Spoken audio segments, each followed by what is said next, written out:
Police officers, what is the dumbest thing a criminal said when he was arrested? Can't make this shit up. These are my pants, but those are not my pockets.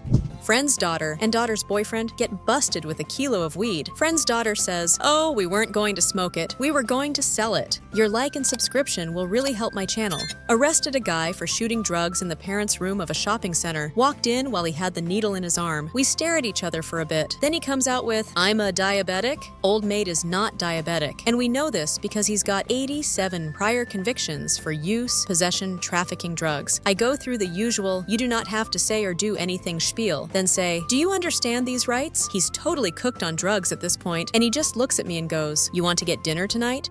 My brother is a Detroit cop. Told me this one. They get a call from someone reporting their car was stolen. They show up and it turns out someone had already stolen the tires off the car. Then a different group stole the actual car. They pushed it 2 blocks without tires and left perfect grooves in the street all the way to their garage. Their defense was, "But we didn't steal the tires."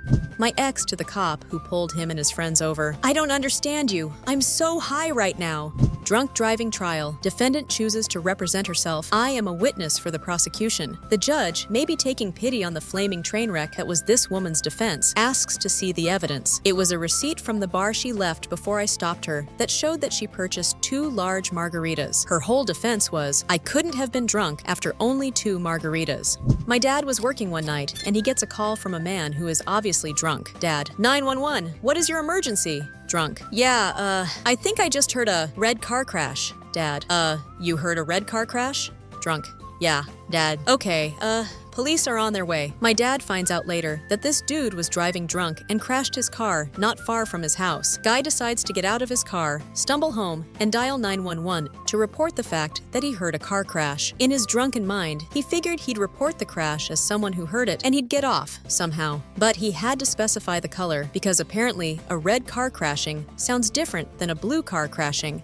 Middle of search warrant looking for a bloke. Lots of drug convictions in the past. Found a still burning blunt in the ashtray in the living room, but no sign of the guy in the house. I am 99% sure he is in the roof cavity. I announce to my partner, "I think he is up there. Should we look?" Suddenly the ceiling starts talking. Hear the softest, "No, heh heh heh heh heh." Shit, can they hear me? Nah, it's all good. So my partner said, "Nah man, I didn't hear that guy say we shouldn't look up there." Ceiling replies with, "Sweet, I knew they wouldn't find me." Needless to say, we looked and pulled a very, very stoned guy out from under the insulation bats.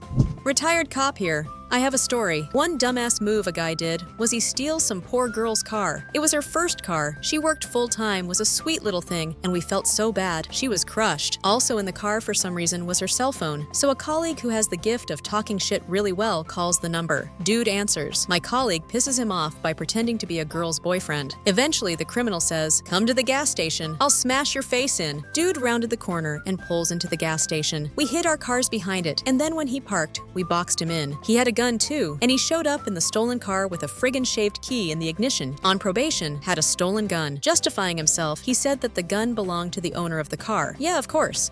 A brutal story. Dad is a detective. He had a murder case where a dog walker found a severed head in a park. Over the rest of the morning, they found a full set of chopped up body parts around that park. A trail of blood led from each part, and they followed them all the way back to a nearby house. After persistent knocking, the guy opens the door, sees the police, and asks, "Would you like some tea?" Turns out this guy had got drunk with a friend, had an argument, killed him, chopped him up, and hid his body parts in the park before passing out back at the house. Police caught him literally red-handed. Apparently, he was really confused how they got him so quickly. New video every day. Your like and subscription will really help my channel.